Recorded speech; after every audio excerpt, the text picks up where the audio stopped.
Hello and welcome to this video on ethnicity, crime and justice. There are differences between ethnic groups with regards to their prevalence within the criminal justice system in the United Kingdom.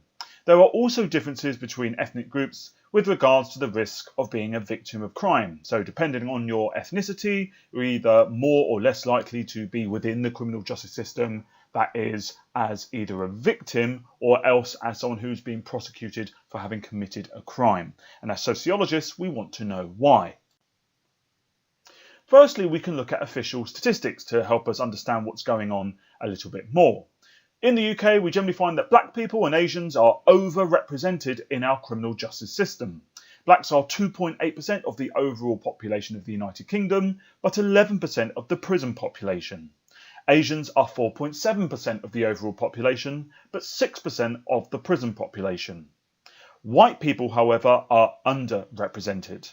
They are 7 times less likely to be stopped and searched than blacks, and 3.5 times less likely to be arrested, and 5 times less likely to be in prison. So what we see here is a bit of a misnomer, something that's sort of difficult to understand when we look at our demography and then we look at our prison population, trying to work out why is it the way it is. Official statistics can only give us the numbers, they don't really give us the why, so we need to dig down a little deeper. Secondly, therefore, sociologists may decide to use victim surveys. This is where they ask people what crimes they have been a victim of, and this may give us more detail on why we see this over/underrepresentation within our prison population, our criminal justice system, amongst certain ethnic groups.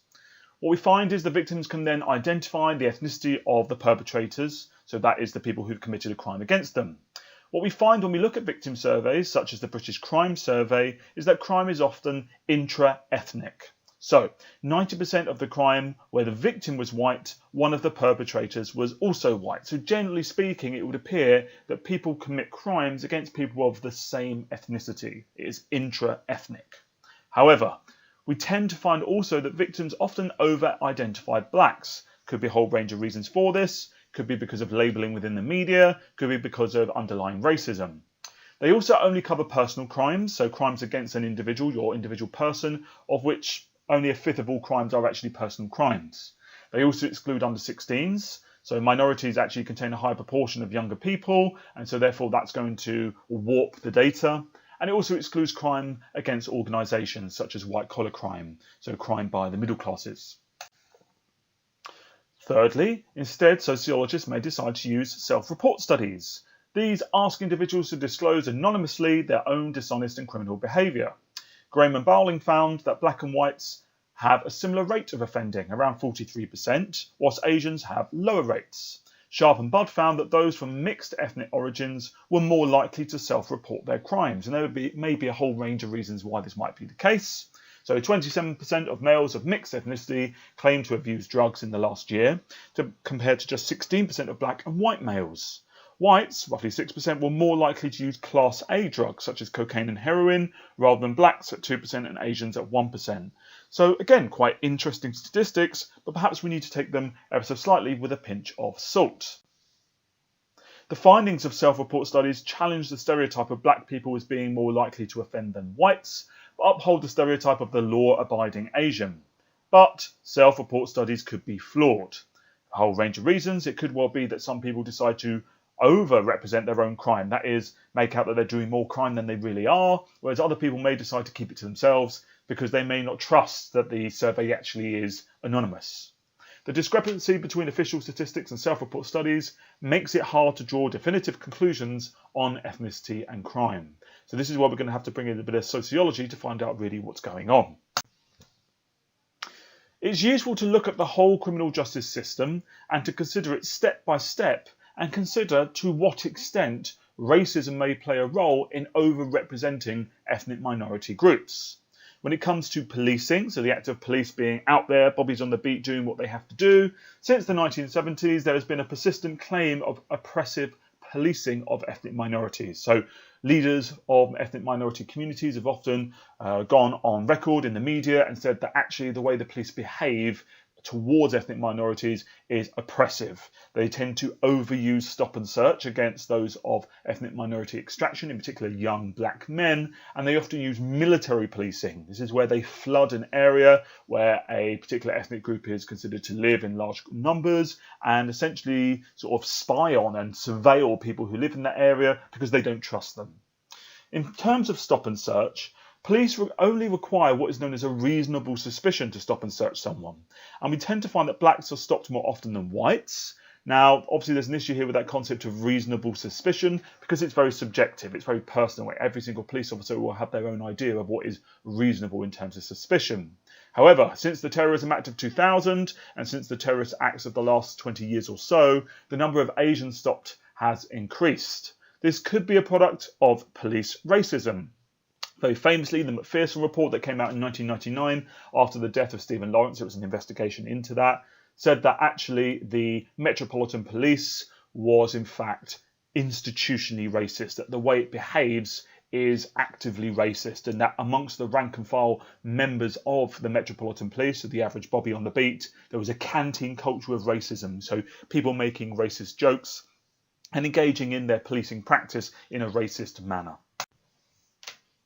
In terms of explaining this further, it could also be a product of ethnic differences in offending, but we need to consider the difference here between low and high discretion stops. So a low discretion stop is where the police act on intelligence. So the police have been tipped off, such as a description of the offender. So someone has done something, someone's called up and said, some of my property has been stolen, this is what the offender looked like. If the police see someone who looks like that description, they'll stop and search them, and that's acting on intelligence. That's a low discretion stop. A high discretion stop is when the police act without intelligence. That is, they do it based on kind of their own thoughts and feelings, their own ideas. And it's in this type of stop that we tend to find that discrimination is more likely, because if the police are harbouring sort of racist ideas or stereotypes or prejudices, this is where it's going to come out. However, the reason for stop and search could be a product of demographics. So those who are young, the unemployed, manual workers and urban dwellers, that is city dwellers, are more likely to be stopped regardless of ethnicity. And we tend to find that we have more younger, unemployed, manual workers who live in cities amongst ethnic minorities. So it might purely be a product of numbers, or it could be a product of racism. There's a debate here to be had. The next step in the criminal justice system is arrests and cautions. Figures in England and Wales show that the arrest rate for blacks is 3.6 times the rate for whites. By contrast, once arrested, blacks and Asians were less likely than whites to receive a caution. One reason for this may be that members of ethnic minority groups are more likely to deny the offence and to exercise their right to legal advice. However, not admitting the offence means they cannot be let off with a caution and are more likely to be charged instead. So what we have here is that often when whites are arrested, if they have committed the crime, they're far more likely to say, do you know what, I committed the crime. And what often happens is the police go, well, obviously depending on how severe the offence is, we're going to give you a caution and let you go. Those from black, Asian, minority ethnic backgrounds often do not trust the police to actually pursue justice fairly. And so if they have committed the crime, they're far more likely to deny it, and they're far more likely to ask for legal advice. As a result, the police cannot issue a warning, and so it has instead to move on to an arrest, which obviously means it's going to become far more serious, and the likelihood of prosecution and ultimately punishment increases. In terms of prosecution, the Crown Prosecution Service, or the CPS, is the body responsible for deciding whether a case brought by the police should be prosecuted in court. Studies suggest that the CPS is more likely to drop cases against ethnic minorities.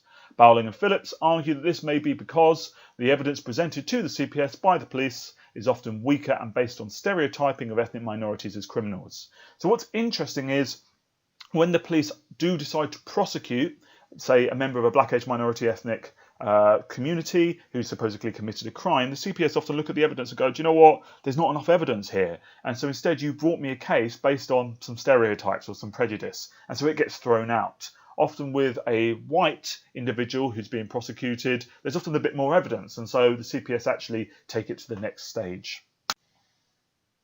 Next, we need to think about trial.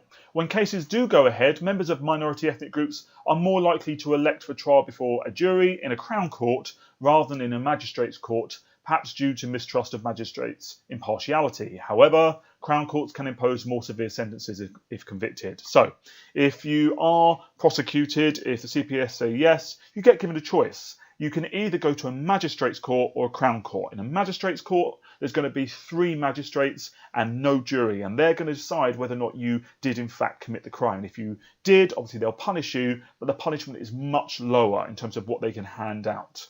Whereas if you go to a crown court, we tend to find those from black, Asian, minority ethnic backgrounds trust crown courts more because they think, well, I'm going to be tried in front of a jury of my peers. I've got a better chance of pleading to them and maybe being let off. They're more likely to trust that system than trust judges and lawyers and solicitors and so on and so forth. And so when they do that, if they are found guilty, we tend to find the punishment is higher. And so there's a problem or a discrepancy here between different ethnic groups. In terms of convictions, it is therefore interesting to note that black and Asian defendants are less likely to be found guilty. In 2006-7, 60% of white defendants were found guilty, as against only 52% of blacks and 44% of Asians. This suggests discrimination in that the police and CPS may be bringing weaker or less serious cases against ethnic minorities that are thrown out by the courts. In terms of sentencing, custodial sentences, that is, going into prison, going into custody for a period of time, were given to a greater proportion of black offenders, 68%, than whites, 55%, or Asian offenders, 59%, whereas whites and Asians were more likely than blacks to receive community sentences, which are generally considered more lenient. This may be due to differences in the seriousness of the offences or in defendants' previous convictions. However, a study of 5 Crown Courts found that, even when such factors were taken into account, black men were 5% more likely to receive a custodial sentence on average 3 months longer than white men. So if you are black and you are male, you are generally going to prison, receiving a custodial sentence, for longer than any other group within the criminal justice system. In terms of pre-sentence reports, one possible reason for harsher sentences is the pre-sentence reports written by probation officers. Hudson and Bramall argue that PSRs allow for unwitting discrimination. They found that reports on Asian offenders were less comprehensive and suggested that they were less remorseful than white offenders. They place this bias in the context of the demonising of Muslims in the wake of the events of 11th of September 2001, or 9/11 as it's referred to colloquially. So what we're seeing here is, before sentencing takes place, a probation officer has to put together a pre-sentence report, which goes to the magistrate or to the judge, who's then going to read that and work out what type of sentence to hand down. If it says, well, generally this person seems remorseful, they worked with the police throughout all the processes, they gave up evidence willingly, the chances are the sentence will be much more lenient than if it says, well, actually this person isn't remorseful, this person didn't really cooperate, and so on. And we generally find, again, there's an ethnic dimension to this, or a racist dimension to this, that we need to be aware of. In terms of prison, in 2007, just over a quarter of the male prison population were from minority ethnic groups, including 15% black and 7% Asian. Among British nationals, 7.4 per 1,000 black people were in jail, compared to 1.7 per 1,000 Asians and 1.4 per 1,000 white people. As such, blacks were 5 times more likely to be in prison than whites. Black and Asian offenders are more likely than whites to be serving longer sentences. Within the total prison population, all minority groups have a higher than average proportion of prisoners on remand, that is, awaiting trial. This is because ethnic minorities are less likely to be granted bail while awaiting trial, that is, allowed out to be in the community before they actually come to trial. Finally, we can note the existence of similar patterns in the US, where 2 out of 5 prisoners held in local jails are black, while 1 in 5 are Hispanic. So now we have the statistics, and we have looked at a bit of a breakdown of the criminal justice system and what's going on at each stage, and thought about the role that racism may be playing in the discrepancy between individuals of different ethnic groups within it. We now need to consider how we can go about explaining differences in offending, if indeed there are differences in offending. First-generation immigrants from the 1950s onwards in the UK were primarily from the Caribbean and the Indian subcontinent, and generally we found that these groups had a lower rate of offending than average. By the 1970s, however, conflict had begun to spark between the police and African Caribbean individuals or individuals from that community, and this led to a fear of a rise of black criminality. So it's often suggested that actually whilst the first generation of immigrants were very law-abiding, the second generation perhaps were not as law-abiding, and it may well be that actually the first generation put up with a lot of racism when they first arrived in the UK, but the second generation, having been born in the UK, were unwilling to do so, and that might be one of the reasons why we see this spike in criminality amongst, in particular, blacks, but also other ethnic minority groups. By the 1990s and 2000s, there was a rise of the fear of Asian gangs, clashes between Asian youths and the police in the wake of Islamist terrorist attacks, and there's been a fear of the enemy within. And again, the media have played a key role in this, but subsequent governments have also often fostered this idea and empowered the police almost to act upon these kind of ideas as well.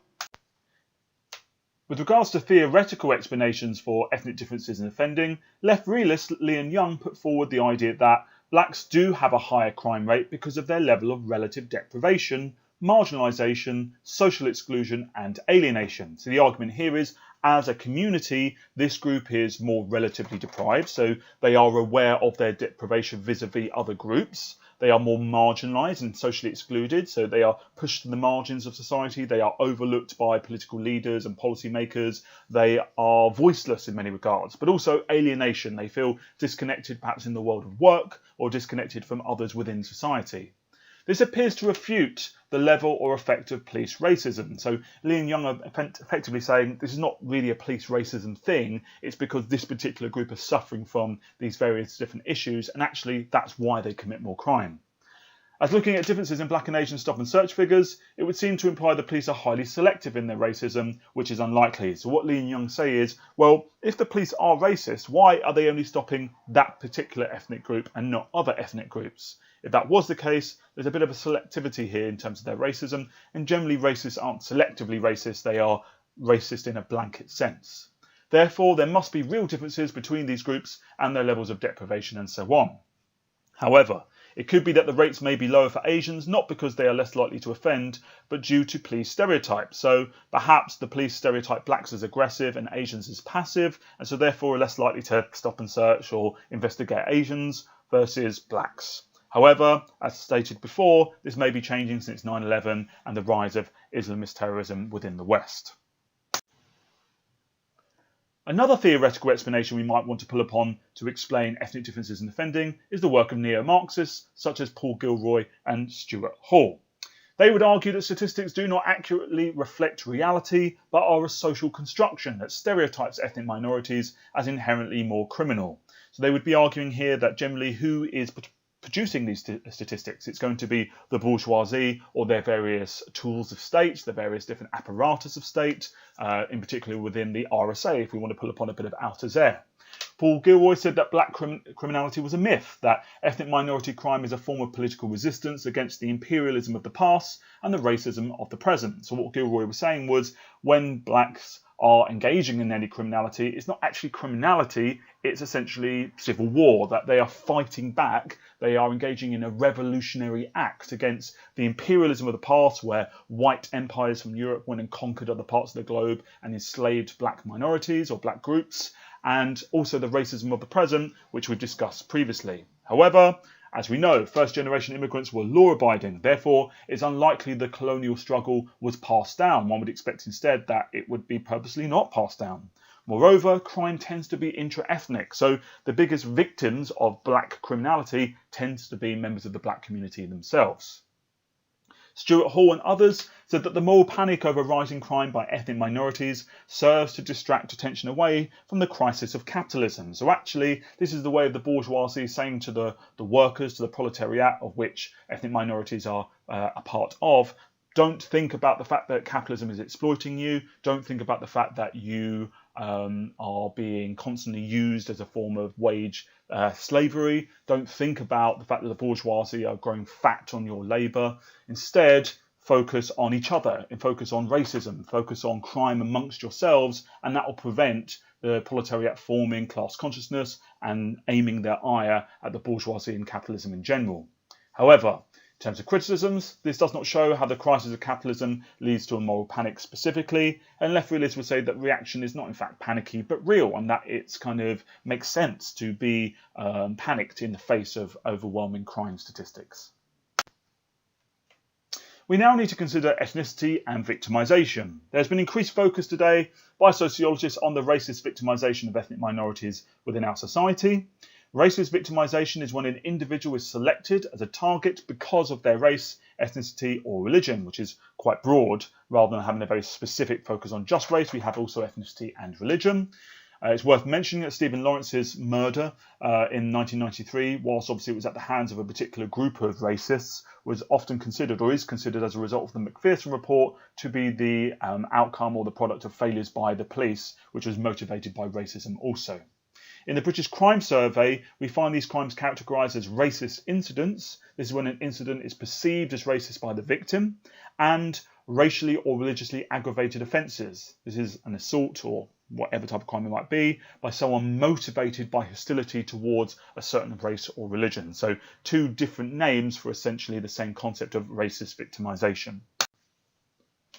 The police recorded 54,000 racist incidents in England and Wales in 2014-15, but much is believed to be unreported.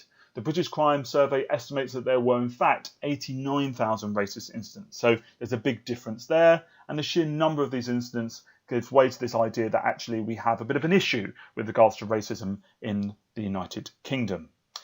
38,000 racially or religiously aggravated offences occurred in 2014-15 and 8,600 people were prosecuted or cautioned. So it's unlikely that that is all of the people who engaged in these activities. So again, we've got this idea that many people seem to be getting away with it. People from mixed ethnic backgrounds have a higher risk of being a victim of crime, 27.9%, more so than blacks, 18%, Asians, 15.8%, and whites at 15.7%. So certain groups are far more likely to be a victim than others. Now, the differences in these statistics on victimisation may be partly due to also being young, male and unemployed, because we tend to find that those who are young, those who are male and those who are unemployed are far more likely to be victims than other groups in our society. If there are therefore more of these types of people in your group or in your ethnic community, there is a higher chance of victimisation therefore. So again, it could just be a numbers game, but of course racism appears to be a stronger argument here.